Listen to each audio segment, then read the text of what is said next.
posted. Gas prices remain stable this weekend, but experts say prices could stay high in the short term. The national average is currently $4.33, Georgia is $4.29, and in South Carolina it's $4.07. The high gas prices are going to increase the cost of your next Uber trip as well. The rideshare company says it will cost between 45 to 55 cents more per trip. Deliveries could also cost you another 35 to 45 cents more.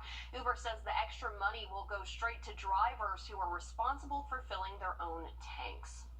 This week marks the one-year anniversary of the Atlanta spa shootings that killed 8 people, including 6 Asian women. Over the last few years, the Asian and Pacific Island community has faced a major increase in violence across the U.S. The spa shootings span 2 counties, resulting in separate sentencing. March 16th will be the official full-year mark since that shooting. Law enforcement say one person is dead after barricading themselves inside a home for almost 12 hours outside of Myrtle Beach.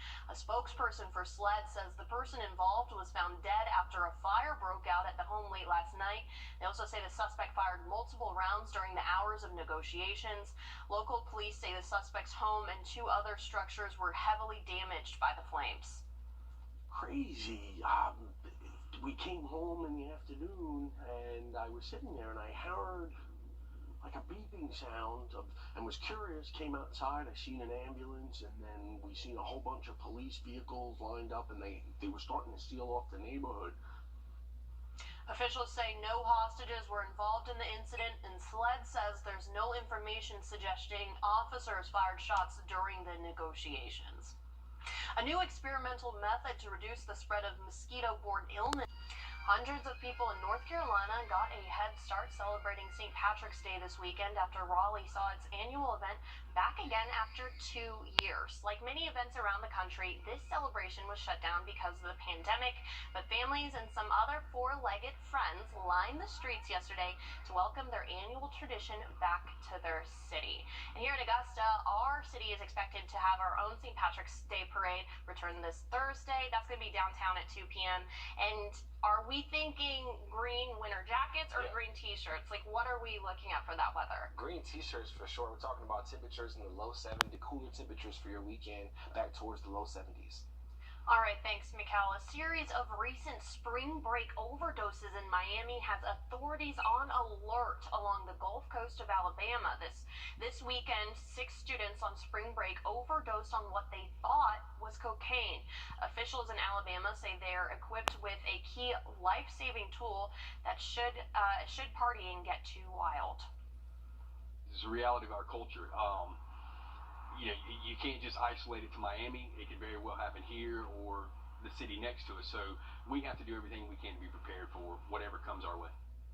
In Miami, officials say they had never dealt with anything like that before, suggesting the culture of spring break is changing. In Gulf Shores, officers and paramedics are all trained by the Red Cross on how to administer Narcan. And coming up next, what kind of diets are you willing to use if it could help you lose a few pounds? When we come back, we hear from a group of participants in Georgia who gave up meat for a few weeks to shed some extra weight.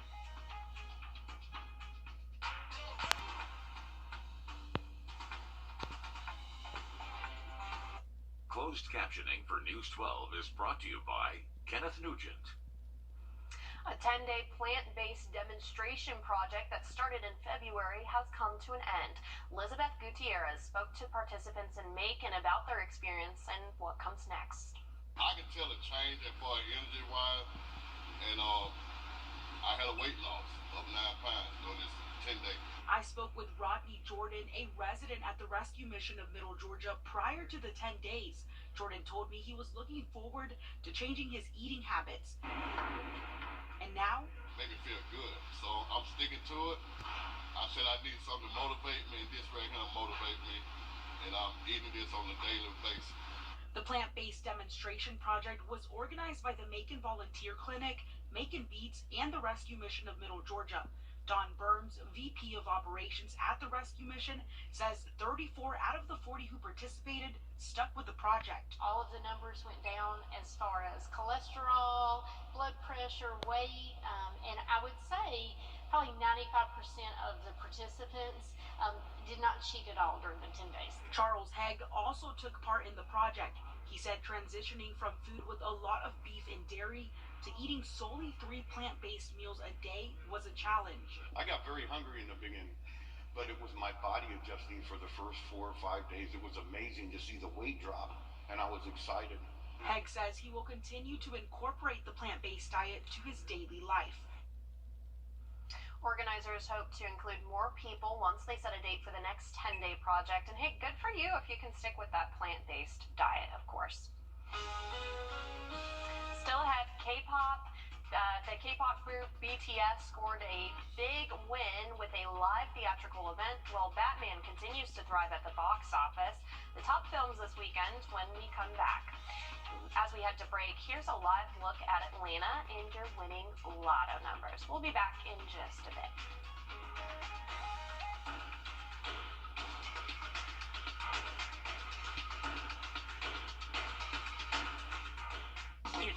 Services. Tom Brady is back out of retirement. Today he announced he is returning to play for the Tampa Bay Buccaneers this fall. He was retired for just about 40 days before tweeting he would be returning to the field. This will be his 23rd season in the NFL. He led the Buccaneers to a Super Bowl win in 2021. Before that, he won 6 Super Bowls with the New England Patriots. Oscar-winning actor William Hurt has died. His son tells the Associated Press he died of natural causes while surrounded by family. Hurt was best known for his performances in Body Heat, Kiss Up the Spider-Woman, Children of Lesser God, and Broadcast News. He was 71 years old with a career spanning more than 4 decades. 2 Tom Holland movies, 1 Dark Knight, and a K-pop group all dominated the weekend box office over the last couple of days. Here's David Daniel with early estimates for the top 5 films. There's just no stopping Spider-Man No Way Home. The superhero flick took 5th place with $4.1 million for a domestic total of $792 million. Channing Tatum and Dog chewed up $5.3 million for 4th place. The one-night live theatrical event, BTS Permission to Dance on Stage Seoul, racked up $6.8 million, taking 3rd place.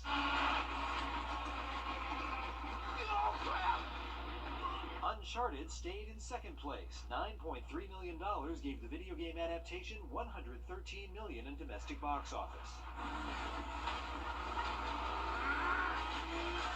The Batman cruised to a 2nd straight weekend title. $66 million gave the Cape Crusader a 10-day domestic total of $238.5 million. In Hollywood, I'm David Daniel. Some good movies right there. No rainfall for us today across the region. A lot drier, but we are talking about rainfall chances by Tuesday and Wednesday. Your forecast is coming up next. But first, I'm going to toss things over to Neil and Sean in Studio B. Thanks so much, Mikkel. Juvenile